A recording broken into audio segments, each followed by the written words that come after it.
They say family is supposed to protect you, that your parents are your first safe place. That blood is thicker than anything life can throw at you. But what happens when the people who are supposed to love you the most steal from you? That's what happened to me. And not just a few dollars. Not just some misunderstanding over pocket money or a missed birthday gift. No. They stole my future. And they did it with smiles on their faces. My name doesn't matter. I'm not here to give you a name. I'm here to give you the truth. My great aunt was a woman unlike any other in our family.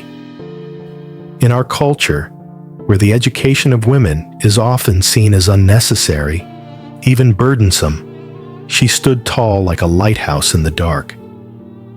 She grew up under the same traditions, the same limitations, but she broke out. She lived with her father in London, studied hard, became a doctor, and eventually moved to America with her British husband. She built a life filled with purpose. She believed education was a weapon, especially for women like us. And when she passed, she left behind her legacy, not in words, but in action. She left money. Quietly, carefully, she set up savings accounts for the girls in our family, nieces, grandnieces, cousins, all of us. It wasn't about equality to her. It was about justice. It was her way of saying, I see you, and I believe in what you could be. I was one of those girls. So was my sister. And in her name, my great aunt left us college funds. She knew that no one else would prioritize us the way she did. She knew our culture. She knew the pressure, the expectations, the dismissiveness, the silence. She knew, and she acted anyway.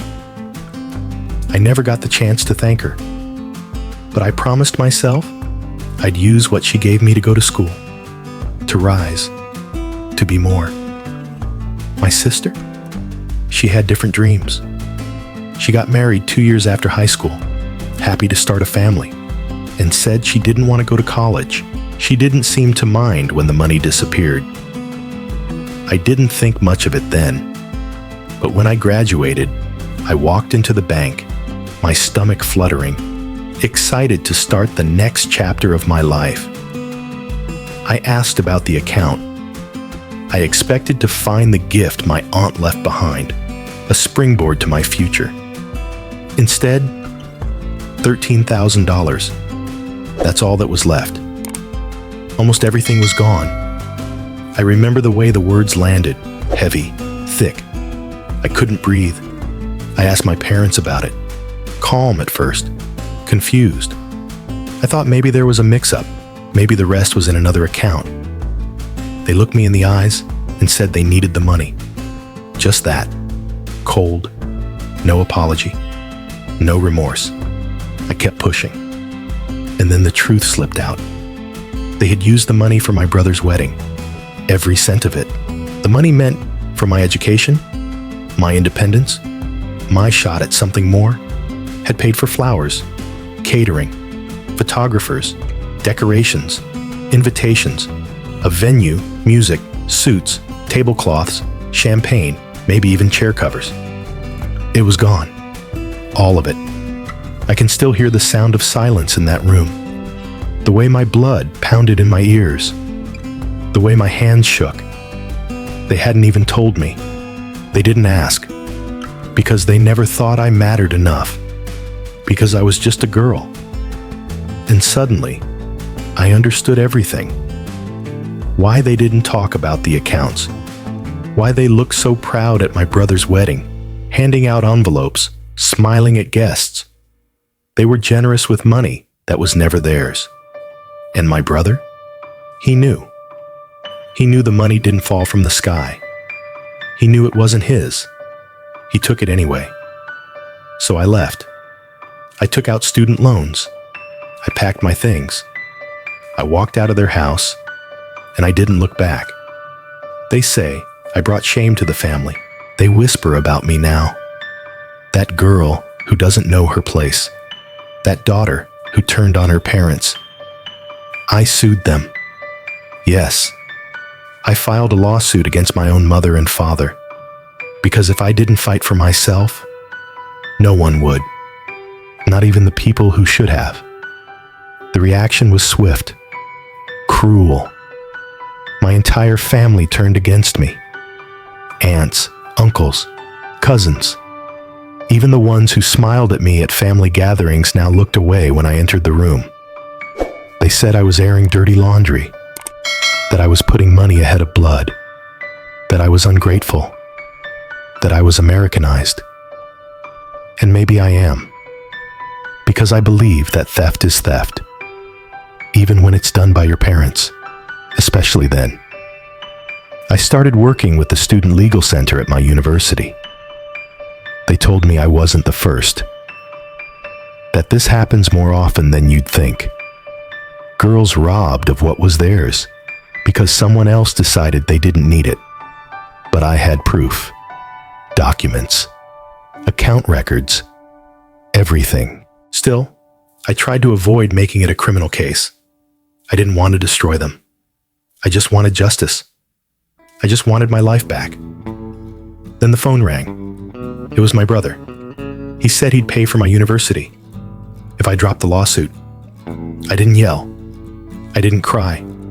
I simply said, fine, as long as we had a legally binding contract. And just like that, he changed. He said I was being cruel, that I didn't trust him. He called me selfish. I reminded him that he had no problem taking my money when it suited him, that trust was a two-way street, that my future wasn't a bargaining chip. He hung up. It spread quickly. The lawsuit, the shame, the embarrassment in the community. People called my parents to ask if it was true. They denied it at first. Then they blamed me. And me? I just kept going. Through the stairs, through the silence, through the loneliness. Because shame is a funny thing. It clings to the wrong people when we let the powerful control the story. But the truth doesn't go away. And here's the truth. I am not the one who should be ashamed. I didn't steal. I didn't lie. I didn't rob a dead woman's legacy to fund a party. They did that. And when they did, they didn't just steal from me. They spat on everything my great aunt stood for. A woman who spent her life fighting for girls like me. A woman who believed we could be more than daughters, more than brides, more than shadows in someone else's story. And now, I carry her fight forward. I don't know how the lawsuit will end, but I know this. I will not let them silence me. Not this time. So, am I the asshole? Wow, that story doesn't just sting, it burns. Because it's not just about money. It's about betrayal. It's about how deep sexism can run when it wears the face of tradition. It's about the courage it takes to stand up, not to strangers, but to the people who raised you. This story echoes far beyond one family. It's a mirror for every person who's ever been told to be quiet for the sake of family. For every girl who was told her dreams mattered less than her brother's wedding. For every young woman who's ever looked at her empty bank account and thought, but they said they loved me. So let me ask you, listener, what would you do if your future was stolen by the people you trusted most? Would you stay silent to keep the peace? Or would you fight for what was yours, even if it meant standing alone? Let us know in the comments. Share your thoughts. Share your truth. This is AITA Story Vault. We don't just tell stories, we unearth them. Until next time, stay brave.